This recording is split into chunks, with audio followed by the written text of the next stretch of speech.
Hello. It's good to be with you.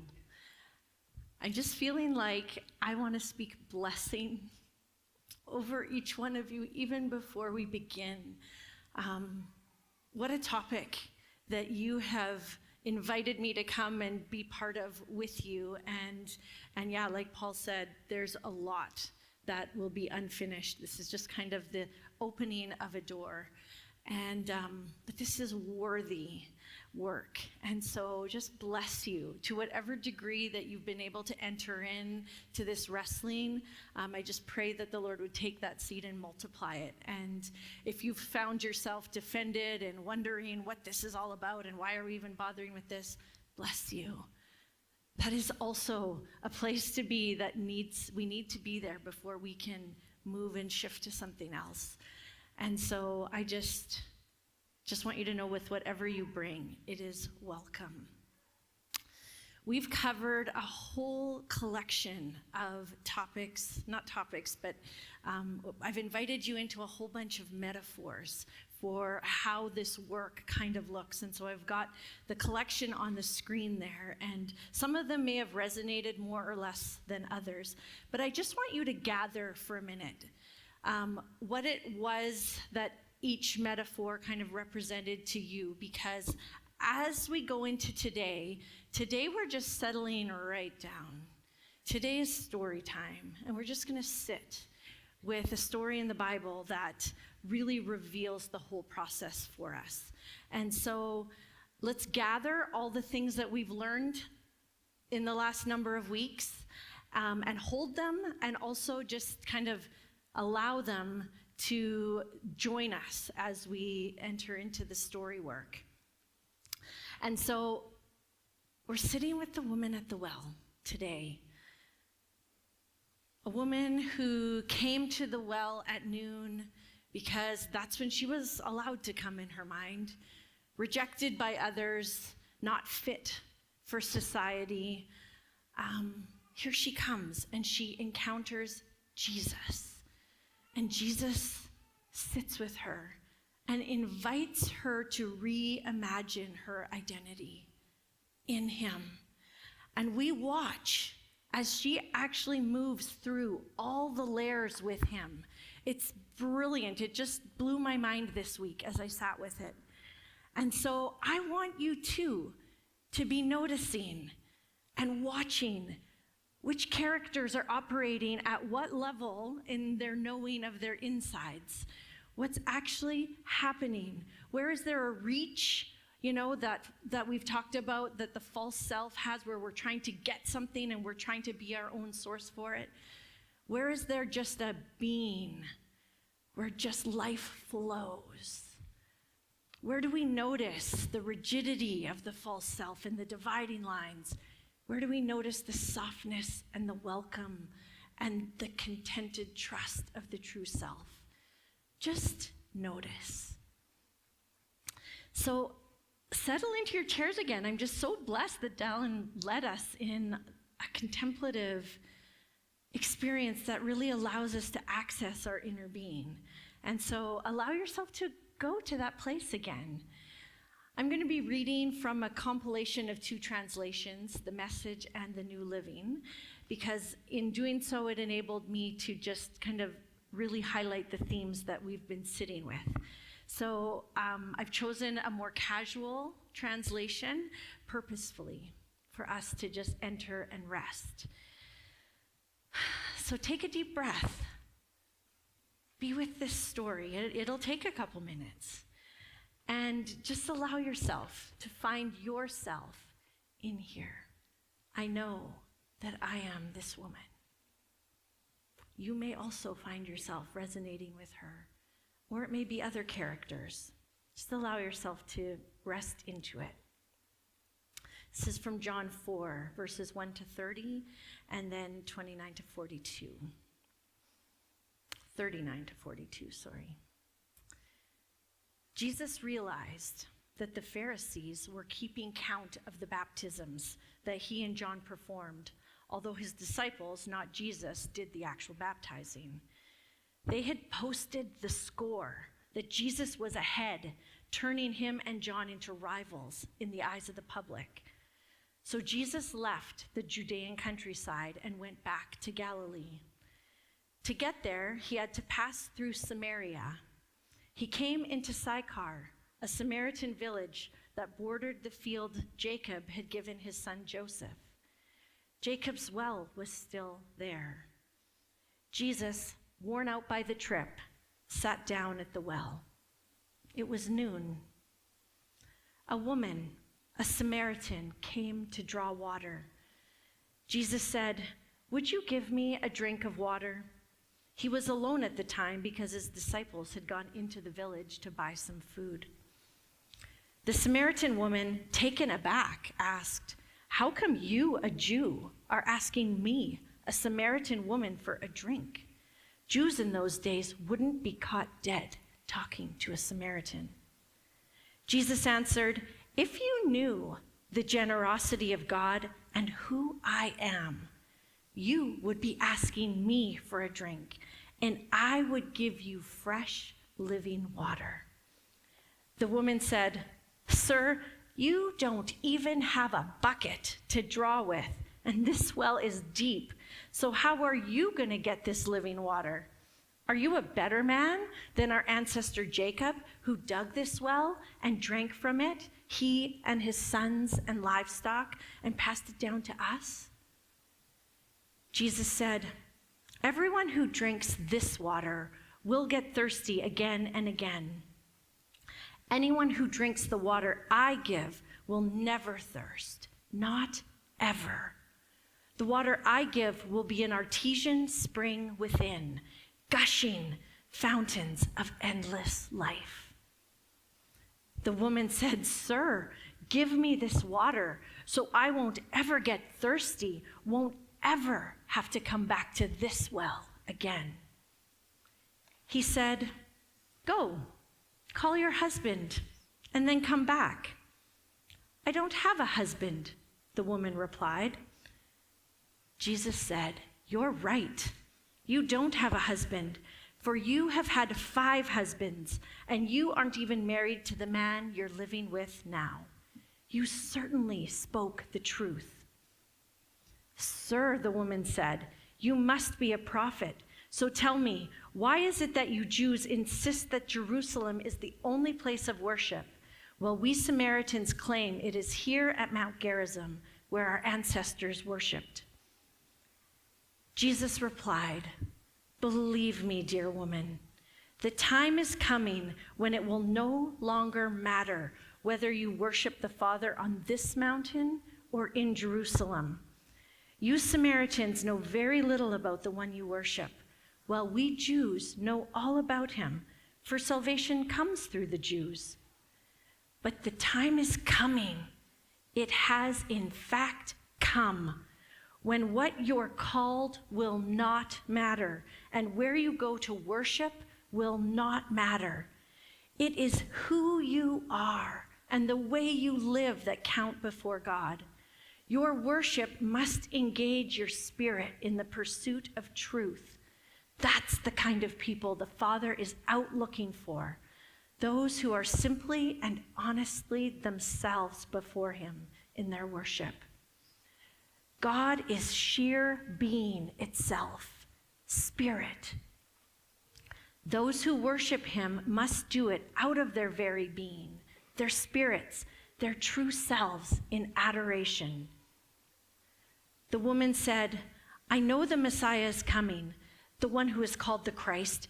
When he comes, he will explain everything to us." "I am he," Jesus said. "You don't have to wait any longer or any further." Just then, his disciples came back. They were shocked to find him talking to a woman, but none of them had the nerve to ask, "What do you want with her?" or "Why are you talking to her?" The woman left her water jar beside the well and ran back to the village, telling everyone, "Come and see the man who told me everything I ever did. Could he possibly be the Messiah?" So the people came streaming from the village to see him. Many of the Samaritans from that village committed themselves to him because of the woman's witness.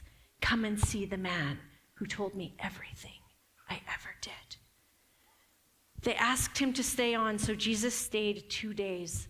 A lot more people entrusted their lives to him, and when they heard what he had to say, they said to the woman, we're no longer taking this on your say-so. We've heard it for ourselves and know it for sure. He's the Savior of the world.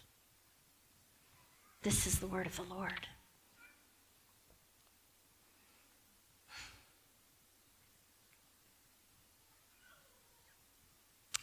What a story. What a story. We have a scene that opens, blaring with a comparison-oriented mindset.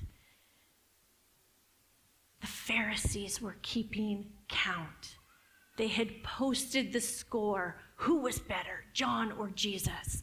Or, oh no, John we like, but Jesus is a threat. How is Jesus getting more followers? What's going on? Can you feel that? Can you feel that needing to have things a certain way? Can you feel that winning, losing mentality that just keeps us in this place of comparison and judgment all the time? And I just love it. Jesus refuses to play the game. He just doesn't go there. He decides, I'm going to step back. I'm going to leave. I'm going to give this some space. And then, why not go up north? And why not travel through Samaria to get to Galilee? Well, the Jews never traveled through Samaria. They went to the east of the Jordan River, making this giant loop because Samaritans were the untouchables. But Jesus, I'm just going straight through enemy territory. What is that? And at noon, he's tired, he's worn out. A woman comes to the well. And it is not normal that this woman would be spoken to, not only by a Jew, but also because she's a woman. She's taken aback. How come you are talking to me? This is not fitting in the social order of the way things should be.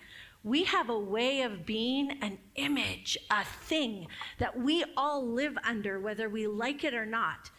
And this is not what's supposed to happen. Jesus is not playing the game.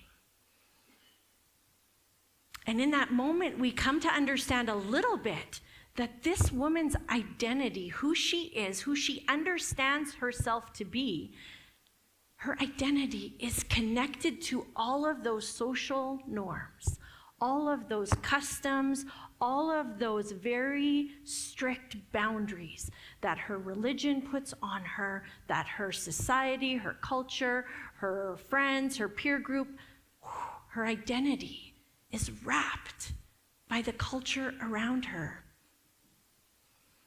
And I really appreciate Kurt Thompson's work as an interrelational neurobiologist who helps us understand something about how we form identity in general.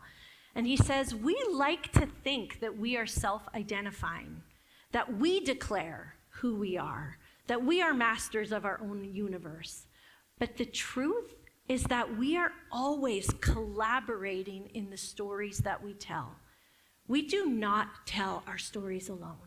From the moment you're born, there is a birth story that you were born into, where you were welcomed and delighted over, or you were like, oh, how did this happen?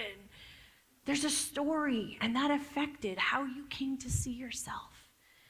And this woman had learned through the story of her life, whether or not she was acceptable or not, worthy or not, where she should go, what she could do, all of it had been dictated for her. And Jesus comes in and he says, if you knew the generosity of God and who I am, you would be asking me for a drink. He doesn't play the identity game. In fact, he's already embodying how that game doesn't hold up for him. And he's inviting her to a question that I have sat with this week in a really personal way and asked myself, do I know the generosity of God and who he is? Do I ask him for a drink? Do I say, hey, I am thirsty. I'm going to come to you with my wants instead of reaching to solve my own thirsts? And Jesus comes tearing down the walls of us, them, what's proper, improper, what's called winning and losing. He just comes and actually embodies the truth. Because the truth is, he's in Samaria, on her turf, the place where he shouldn't be, meeting her in the middle of the day, the rejecting hour, speaking to her, a woman, asking for a drink from a Samaritan. Oh no, the Jews would say he was unclean. Jesus embodies what it is that he is trying to communicate to her. The only way that actually translates for us is through tangible action. And so I've had to ask myself, Jesus, how are you already in my turf? How are you already starting to come into the places inside of me where I've got walls and barriers about who I am and what I think about me and what I believe others think about me? How are you pushing on the boundaries of that? Coming past the wall, calling me worthy in the places where it just feels impossible, calling me beloved, calling me safe when I feel unsafe, calling me powerful when I feel weak. How is Jesus coming and breaking the barriers? And I don't know, as I did this work inside of me, I heard the woman, like she comes in and she's like, you don't even have a bucket. And do you think you're better than? And I mean, how many times do I do that to Jesus? You don't even know what I'm, feeling about this, or I don't have this that you can use. And I have all my excuses for why I maybe can't even ask for this drink. Oh, but Jesus, he doesn't go there. Once again, he doesn't answer her question. He just says, anyone who drinks the water I give will never thirst ever. He's just inviting her to a vision beyond what she can imagine. And there is something called an artesian well, which is this source of boundless water that just flows. The way that it works naturally, and again, we have nature just showing us beautiful truths, is there's enough pressure under the surface of the ground that the water just comes endlessly, has an endless stream of life flowing underneath it. This is the picture. This is the picture of what Jesus is saying when he's saying, there is life, endless life, that I am coming to offer you. And the woman is like intrigued. And so she builds up her courage. Sir, give me this water so that I don't ever have to get thirsty. And then I love this, so I never have to come back to this well. When I thought about that for me, I'm like, oh yeah, isn't it true? Lord, yes, give me this water because I want you to give me all that I want. I want and I want and I want, and I just want you to solve my wants and give me all that I want. And I never want to go back to my places of shame. It's kind of a protective move, actually.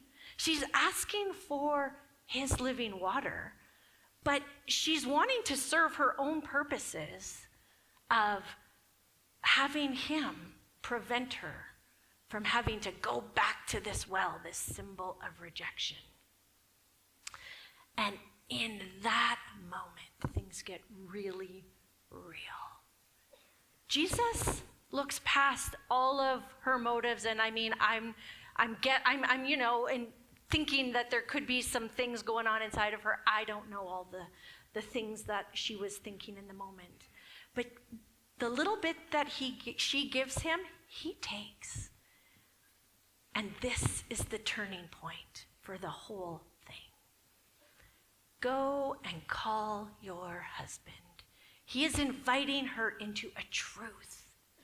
Inviting her, to step forward. Is she going to actually say the thing? And she does. She gives him a morsel of truth. I don't have a husband. That's all Jesus needs. It's like I come to the Lord and I'm like, I don't have a lot. This is my loaves and fishes. Can you multiply it? And I just feel like he prepares a table, a feast for her, and says, you're right. You have spoken truth. And the moment you speak truth, we can do something with that. We can do something because all I need is your honest reality. David Benner uncovers this so beautifully for us. He says, after 4 decades of Christ following, one thing above all has become supremely clear to me. I can't make the spiritual changes that I want on my own. I cannot will myself into surrender. I cannot simply screw up my determination and choose God's will over mine once and for all. What I can do, however, is talk to God honestly about the realities of my soul. And in that moment, I think I talked to God honestly about the realities of my soul, but I actually realized that he wants to convict me and I want to talk around it in circles. So does this lady. He just tells her, you've had actually 5 husbands and the guy you're with isn't even married to you. And she's like, oh, you must be a prophet. So tell me, why is it that we're on this mountain worshiping when the Jews do? Like, can you see her totally just like skirting what's just been exposed? Which, I do. And he again just leans in closer and says, dear woman, the time has come and is in fact here when what you're called will not matter. Where you go to worship will not matter. Can you see it? He is embodying what we hear and read in Ephesians that's talked about Jesus being the one who breaks down all the barriers. In Ephesians, we read, for he, Jesus himself, is our peace, who has made the 2 groups one and has destroyed the barrier, the dividing wall of hostility, by setting aside in his flesh the law with its commands and regulations. His purpose was to create in himself one new humanity out of the 2, thus making peace, and in one body to reconcile both of them to God through the cross by which he put to death their hostility. Friends, Jesus is coming to put to death all of those lines inside yourself that say worthy, not worthy, safe, not safe, dignified, undignified, powerful, weak. He just cares about who you are and the way you live and how you're pursuing truth. That's the kind of person the Father's actually out looking for. You are being sought. He is looking for those who will not just want the truth, but are willing to see the truth inside of themselves. And the woman still, Jesus says all this, and she's like, oh, that's like a lot. I know the Messiah is going to come and he's going to explain this all. She's still not quite there. And then it lands. I am he. I am he. You don't have to wait any longer. And with this unashamed, gorgeous motion, this woman who's just been exposed somehow has found such a rooting at her core that the very people that she was avoiding on every level, she is now running into town and saying, come and see the man who told me everything I ever did. Come and see the man. And as a result, the town bursts open, and it's her witness that enables them to actually come and see who Jesus is for themselves. This is amazing. The power of the words, come and see the man who told me everything I ever did. This story shows us the trajectory and really invites us to just know that Jesus wants us to come and be with him in spirit and in truth. In spirit, how accessing our inner depths, our true selves, allowing ourselves to just let go of those dividing lines. God is spirit, being. That's how we need to meet with him.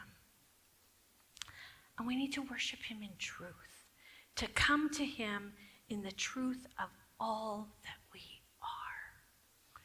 This is how Jesus wants to meet us.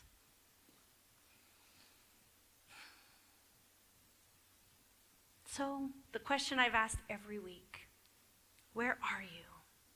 The Father is out looking for worshipers who will worship him in spirit and in truth. How familiar are you with your layers? Are you willing to come to the Father and simply pour out the truth of yourself to him and encounter him there? The Chosen has an episode, I don't know if any of you have watched The Chosen, but there's just a beautiful scene of Jesus and the woman at the well. And this is the closing story that I want to leave you all with. So bless you, and allow yourself to just take these 3 minutes and sit with our woman. Encounter yourself there. How could you be her saying, come and meet the man who told me everything I ever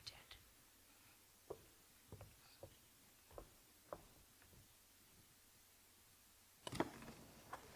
This Messiah you speak of, I am he.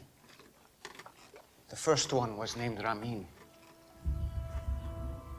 You were a woman of purity who was excited to be married. But he wasn't a good man. He hurt you. And it made you question marriage and even the practice of your faith. Stop it. The second was Farzad. On your wedding night, his skin smelled like oranges. And to this day, every time you pass by the oranges in the market, you feel guilty for leaving him, because he was the only truly godly man you've been with. But you felt unworthy. Why are you doing this? I have not revealed myself to the public as the Messiah. You are the first. It would be good if you believed me.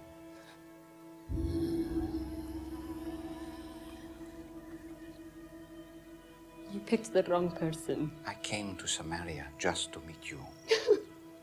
Do you think it's an accident that I'm here in the middle of the day? I am rejected by others.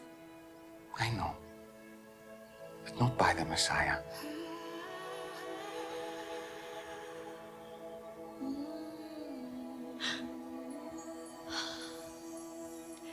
And you know these things because you are the Christ.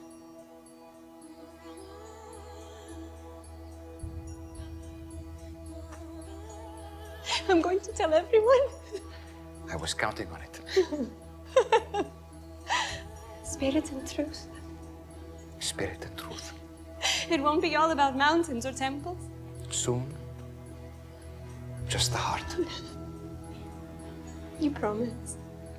I promise. This man told me everything I've done. Oh, he must be the Christ!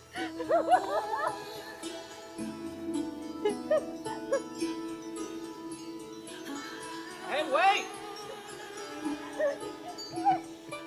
Your what, dear? You forgot your